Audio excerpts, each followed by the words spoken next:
Durango resident Wendy Barney was in Peru on a hiking trip when she received a call informing her that her ex-husband had committed suicide.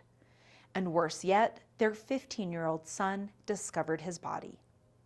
She says she wouldn't have survived mentally or emotionally had it not been for the support she found through the Grief Center of Southwest Colorado. You're watching the Local News Network, brought to you by Express Employment Professionals and the Payroll Department. I'm Wendy Graham-Settle. The loss of a loved one can be devastating, even life-threatening.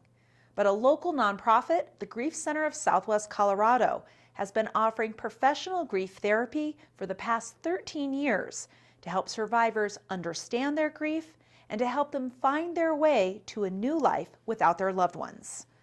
Founder and professional grief therapist Judy Austin said she started the center after working with Hospice of Mercy patients and their families and saw that survivors of loved ones who weren't in hospice needed just as much support. Austin and a team of professional grief counselors offer individual and group therapy sessions on a sliding scale fee. The center also serves as an umbrella organization for peer group support programs like Survivors of Loss from Suicide and Grief Recovery After Substance Passing. We really work on the premise that grief is an individualized experience, and yet we try to normalize because everyone will go through grief at some point in their lives.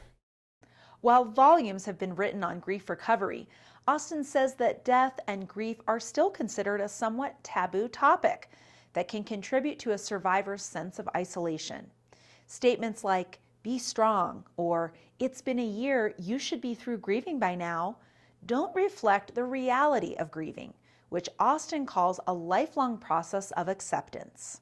But Austin says providing professional support for both children and adult survivors can be critical to their health because burying grief can lead to behavior problems, illness, even death. They're at higher risk for other both mental and physical health issues. We know that youth who are bereaved, generally sibling or parent loss, are at a 75% higher risk for self-harm, substance use, and suicidal ideation. I tell my clients that, when you try to suppress it, which many of us do, it's painful, it's difficult.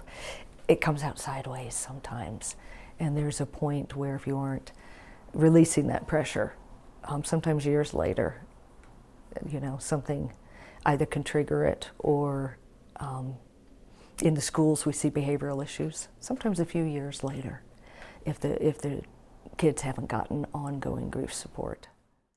Grieving can be particularly hard on children who may have trouble understanding their scary emotions. Wendy Barney and her children worked with Austin for 2 years following the suicide death of her children's father, and she still remembers vividly how it impacted them. It's still like I remember Sam coming home from school in the beginning and he'd be like, "Kids are worried about how their hair looks or like if they have a date to the prom." And he's like, "I wish I could care about that kind of stuff." And it's just to see your kid going through that and to not have a normal, their innocence is just gone. This past year, the center entered into partnerships with area school districts to provide grief support and education for students and staff. And it hosts free children's grief camps that combine play with group therapy sessions so that children can learn how to cope with their grief and, more importantly, learn that they're not alone. Barney recalls that the camp was a life-changing experience for her son. He ended up being able to volunteer for the children's grief camp, and it was the first time that I saw him with a light in his eye again. I remember the first day he came home and Judy talked about how grief can come out in other ways if you don't address it. And he said, "Mom, the first activity we did was we held balloons underwater, and the harder you try and hold them down, they pop up in other places." And he's like, and they were saying that like grief, it pops out in other ways. And I was like, oh my God, that's so brilliant. And so now he's studying psychology in college, and this will inform his life for the good. The Grief Center served 476 clients in 2021, 42% of whom were children. The center has launched a fundraising campaign to fund the camps and subsidize counseling services for those who can't afford them. You can make a donation and find out more about the center at griefcenterswco.org. Thanks for watching. I'm Wendy Graham Settle.